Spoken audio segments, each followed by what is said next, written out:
Stop scrolling. If you think you can make $5,000 a month passively from your couch by 2026, you're about to lose money. I know that sounds harsh, but here is the reality check we need to have. The internet is flooded with gurus selling courses on how to become an overnight millionaire through dropshipping, crypto arbitrage, or AI automation.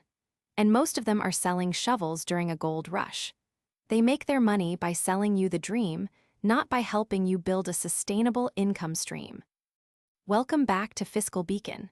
I'm your host, and today we are doing a realistic analysis of side hustles for 2025. We aren't talking about fantasies. We are talking about math, effort, and realistic outcomes.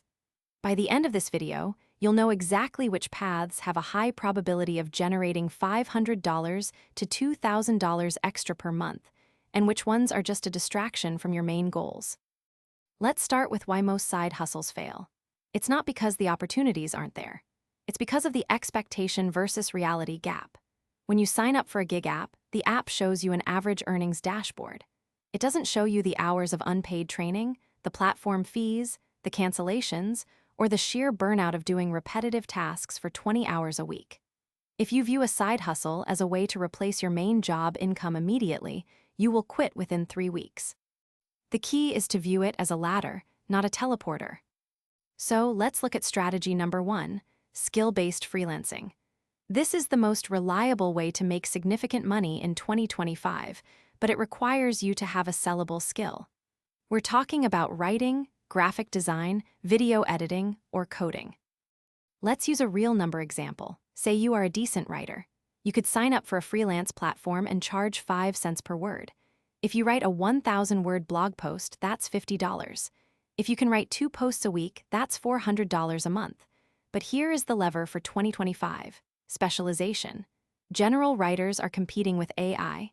Specialized writers, like those who understand B2B SaaS or medical compliance, are not.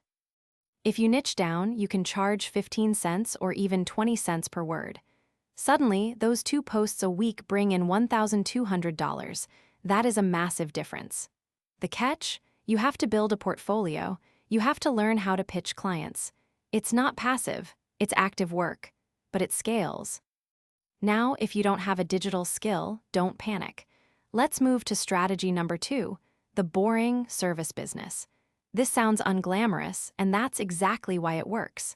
In 2025, people are still too busy to do the dirty work. Consider window cleaning. It sounds simple, but let's look at the economics. You buy a professional squeegee and bucket for $100. You charge $150 per house for exterior windows. If you can clean a house in 2 hours, that's $75 an hour. Do you need to do 10 houses a week? No, you need to do 3 houses a week to make roughly $900 a month. That's a side income that pays for your car insurance. Or consider pet waste removal. Yes, really, people hate picking up dog poop. They will happily pay $20 a week for a service to come once a week and clean their yard. If you get 10 regular clients, that's $200 a week or $800 a month. You are working maybe 4 hours total. The barrier to entry is low, but the barrier to consistency is high. Most people won't do it because it's gross. You will because you want the money. This is the power of doing the things others won't. Strategy number 3 is for the more digital-minded: digital products and templates. This is often touted as passive income, but I want to correct that term. It is front-loaded income. You do all the work once, and then you sell it repeatedly. Let's say you are organized. You create a comprehensive Notion template for project management or personal finance tracking. You spend 20 hours building it. It's beautiful, functional, and solves a specific problem. You list it on Etsy or Gumroad for $15. Now here is the math that matters. If you sell 1 template a day, that's $450 a month.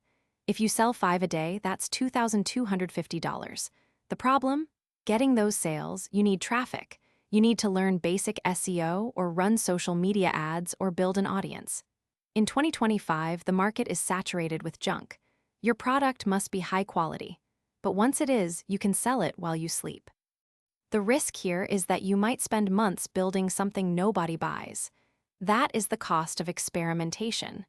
But if you hit the mark, the margin is nearly 100%. Now we have to address the elephant in the room, the trap of passive income.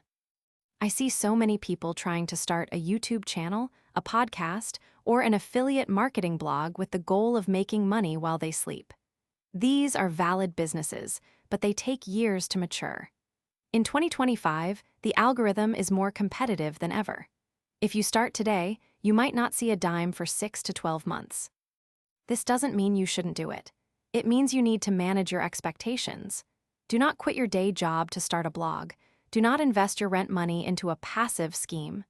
Treat these as long-term assets, not immediate paychecks. If you need money next month, go with freelancing or services. If you want wealth in 5 years, build the digital asset, but never confuse the two. So how do you choose? Ask yourself 3 questions. First, how much time do you have? If it's less than 5 hours a week, look at digital products or high-ticket consulting. If you have 10-15 hours, look at freelancing. If you have 20+ hours and don't mind physical work, look at service businesses. Second, what skills do you already have? Leverage what you know. Don't try to learn video editing from scratch if you're a great writer. Write. Third, what is your risk tolerance? Freelancing has low risk. Starting a product business has medium risk. Buying into a business in a box, franchise, has high risk. Start low risk. Here is my final piece of advice. Most people overthink the start. They wait for the perfect idea. The perfect idea doesn't exist. The perfect idea is the one you execute on. Pick one path, commit to it for 90 days, track your hours, track your income. If it's not working, pivot, but don't jump from hustle to hustle every 2 weeks. That is the surest way to earn $0. Remember, this content is for educational purposes only. I am a finance communicator, not a certified financial planner.